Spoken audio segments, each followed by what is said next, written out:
Students, next topic है आपका resistance of a system of resistors. ठीक है, तो रेजिस्टेंस हमें पता लगा है कि जैसे एलिमेंट का रेजिस्टेंस हम कैसे कैलकुलेट करते हैं, ओम्स लॉ की हेल्प से, या फिर अगर किसी एलिमेंट की किसी एलिमेंट की प्रॉपर्टीज दे रखी हो कि लेंथ कितनी है, एरिया ऑफ क्रॉस सेक्शन कितना है, उसकी रेजिस्टिविटी कितनी है, इसके अकॉर्डिंग हम क्या निकाल सकते हैं, रेजिस्टेंस। ठीक है, और एक सर्किट में निकालने का भी क्या होता है, Ohm's law, V equals to IR। ठीक है, तो अब हमारा दे रखा है कि रेजिस्टेंस अगर एक सिस्टम ऑफ रेजिस्टर्स हो, मतलब कि एक से ज्यादा अगर रेजिस्टर्स हो, तो हम उनको कैसे कैलकुलेट करेंगे। इसके दो फॉर्म्स होते हैं, register in series and register in parallel.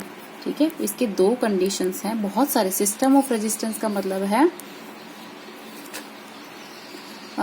Many resistances.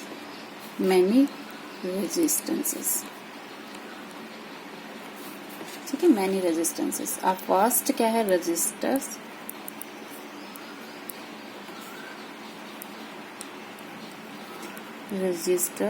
In series.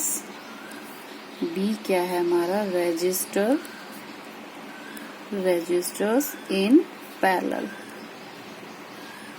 ठीक है, दो कंडीशंस हैं कि रजिस्टर्स हमारे किस किस तरीके से हो सकते हैं। सिंपली सर्किट में तो हमारा क्या था, जैसे फर्स्ट हमने रेजिस्टेंस लिया था और एक बैटरी ली थी और एक की ली थी। अगर इस की को क्लोज करते हैं तो इसमें करंट फ्लो करना शुरू कर देता है और इसमें कुछ पोटेंशियल ड्रॉप होता है। नेक्स्ट हमारा सीरीज कॉम्बिनेशन का कैसे होगा, काफी सारे रेजिस्टेंस है, मान लें मैंने 3 रेजिस्टेंसेस हैं, तो सीरीज कॉम्बिनेशन कैसे होगा, एक रेजिस्टेंस लगा हुआ है, फिर कुछ टाइम बाद फिर दूसरा रेजिस्टेंस लगा हुआ है, थर्ड टाइम बाद हमारा थर्ड रेजिस्टेंस लगा हुआ है। ठीक है, यही एक सिंगल बैटरी के साथ कनेक्टेड है और की लगी हुई है, और ये हमारा हो गया सर्किट कंप्लीट। इसमें रेजिस्टेंस ये हो गया R1, ये हो गया R2 और ये हो गया हमारा R3, और इसमें पोटेंशियल डिफरेंस हमने क्या किया है, V, और ये हमारी क्या है, की। इसमें करंट फ्लो करेगा हमारा I। ठीक है, तो ये हमारा फॉर्मेट हो गया R1, R2 एंड R3, और ये हमारा पोटेंशियल डिफरेंस, ये हमारी की हो गई है। ठीक है, ये होता है हमारा combination, series combination. Series combination का मतलब क्या है कि सीरीज कॉम्बिनेशन जैसे एक ही लाइन में, सीरीज का मतलब समझो जैसे करंट यहाँ से फ्लो कर रहा है, यहाँ से करंट फ्लो कर रहा है, यहाँ जा रहा है, सेम करंट यहाँ जा रहा है, सेम करंट यहाँ जा रहा है। ठीक है, इस पूरे सर्किट में करंट का कोई चेंज नहीं हो रहा, करंट का पाथ चेंज नहीं हो रहा है। ठीक है, एक ही पाथ में फ्लो कर रहा है, तो ये हमारा कॉम्बिनेशन क्या हो गया, सीरीज। अब नेक्स्ट देखो, अब करंट का जैसे एक मैंने बता दिया इस डायरेक्शन में चला गया, एक इस डायरेक्शन में चला गया, एक हमारा इस डायरेक्शन में चला गया। ठीक है, 3 रजिस्टर्स हमारे इस तरीके से मैंने कनेक्ट कर लिए हैं।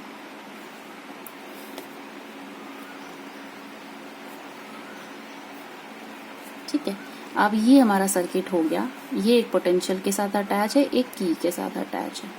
ठीक, अब इसमें करंट फ्लो कर रहा है I, और ये हमारा वोल्टेज हो गया, ये हमारी की होगी, ये हमारा R1, R2 एंड R3।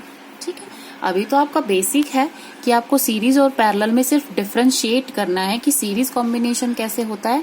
कि अगर करंट, देखो करंट यहाँ से फ्लो कर रहा है, सेम करंट इसमें जा रहा है, सेम करंट इसमें जा रहा है और सेम करंट इसमें जा रहा है। ठीक है, तो ये हमारा क्या हो गया, सीरीज कॉम्बिनेशन, करंट का कहीं भी स्प्लिट नहीं हुआ। ठीक है, अब देखो करंट यहाँ से फ्लो कर रहा है, इस वाले सर्किट में करंट यहाँ से फ्लो कर रहा है।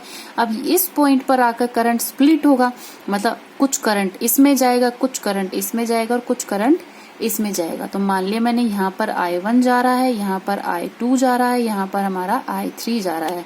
I इक्वल्स टू हमारा क्या होगा, I1 plus I2 plus I3। ठीक है, अब करंट यहाँ पर सेम है, यहाँ पर स्प्लिट हुआ है, तो एक फॉर्मेट होता है, अगर हमारा करंट एक पॉइंट पर आकर, मतलब करंट की डायरेक्शन के बहुत सारे डायरेक्शंस हो जाती हैं, तो वो हमारा क्या कहलाता है, पैरेलल कॉम्बिनेशन। दैट मीन्स कि अगर करंट हमारा फ्लो कर रहा है, एक ही पाथ में फ्लो नहीं कर रहा है, डिफरेंट पाथ में फ्लो कर रहा है, तो वो होगा हमारा पैरेलल कॉम्बिनेशन। और करंट एक सिंगल पाथ में फ्लो कर रहा है, दैट मीन्स कि वो सीरीज कॉम्बिनेशन होगा। ठीक है, तो आपको डिफरेंशिएट करना आना चाहिए कि सीरीज कॉम्बिनेशन कौन सा होता है और पैरेलल कॉम्बिनेशन कौन सा होता है। ठीक है, अब आप लोग पढ़ लेते हैं फर्स्ट हम रेजिस्टेंस इन सीरीज पढ़ लेते हैं। तो रेजिस्टेंस इन सीरीज में हम पढ़ेंगे, फर्स्ट चीज हमें याद रखनी है, in series combination, in series combination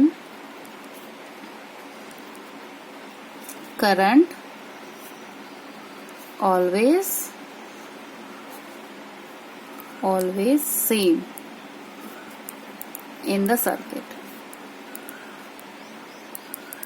ठीक है, क्या करना है, in series combination current always same in the circuit. Current same रहता है, यहाँ पर करंट कांस्टेंट रहता है, मतलब हम I इक्वल्स टू कांस्टेंट लिख सकते हैं। ठीक है, और पोटेंशियल हमारा क्या करता है, वेरी करता है। क्यों करता है वेरी, क्योंकि ये कुछ पोटेंशियल यहाँ पर खत्म हो जाएगा इस रेजिस्टेंस में। जैसे रेजिस्टेंस का क्या मतलब होता है कि कहीं ना कहीं कोई चीज लगी हुई है और वहां पर हमारा पोटेंशियल यूज हो रहा है। तो रेजिस्टेंस क्या क्या हो सकते हैं, बल्ब हो गया, हीटर हो गया, जो चीजें हम यूज करते हैं घर में, जैसे बल्ब हो गया, बल्ब यूज करते हैं, बल्ब ऑन करेंगे तो कुछ पोटेंशियल का ड्रॉप हो रहा होगा, मतलब एनर्जी यूज हो रही होगी वहां पे उसको लाइट को ऑन करने में। ठीक है, सेकेंड रेजिस्टेंस, यहाँ पे सेकेंड बल्ब लगा हुआ है, या फिर कोई फ्रिज लगा हुआ है, या फिर कोई इलेक्ट्रिक आयरन हम यूज कर रहे हैं, या फिर हम लैपटॉप को चार्ज कर रहे हैं, या फिर हम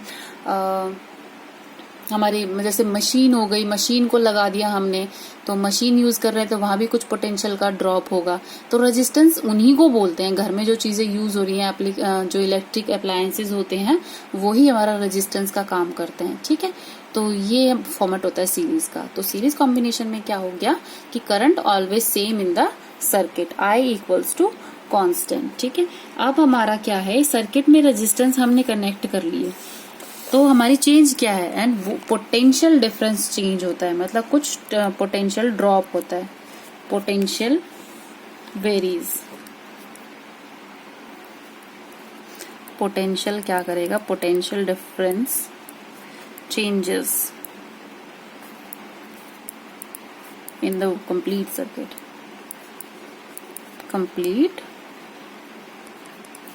कंप्लीट सर्किट में पोटेंशियल क्या होगा, हमारा चेंज होता रहेगा। ठीक है, तो मैंने मान लिया जैसे ये हमारा सर्किट हो गया, ये हमारा फर्स्ट सर्किट हो गया, इसमें कुछ पोटेंशियल हमने मान लिया यहाँ पर ड्रॉप हुआ, कुछ पोटेंशियल कहाँ ड्रॉप हुआ, यहाँ पर V2, और कुछ पोटेंशियल हमारे पास क्या हुआ, V3। ठीक है, तो हमारे पास हम पोटेंशियल लिखना चाहेंगे, पोटेंशियल हमारा किसके इक्वल होगा, V1 plus V2 plus V3। ठीक है, टोटल पोटेंशियल हमारा क्या होगा, टोटल पोटेंशियल डिफरेंस कितना होगा, V equals to V1 plus V2 plus V3। Current हमारा सेम है और पोटेंशियल हमारा क्या है, V1 plus V2 plus V3। ठीक है, अब हमें ये नहीं पता कि कितना पोटेंशियल ड्रॉप हो रहा है across any of the resistance, कितना पोटेंशियल ड्रॉप हो रहा है हमारा किसी रेजिस्टेंस के थ्रू। तो हम पोटेंशियल, कंप्लीट पोटेंशियल निकालने के लिए पहले हमें फाइंड आउट करना पड़ेगा ये वाले पोटेंशियल्स। तो ये वाले पोटेंशियल कैसे फाइंड आउट करेंगे हम, स्टूडेंट्स ये वीडियो बहुत लंबी हो रही है, तो मैं नेक्स्ट वीडियो में आपको डिस्कस करती हूँ कि कैसे पोटेंशियल हमारा फाइंड आउट होगा।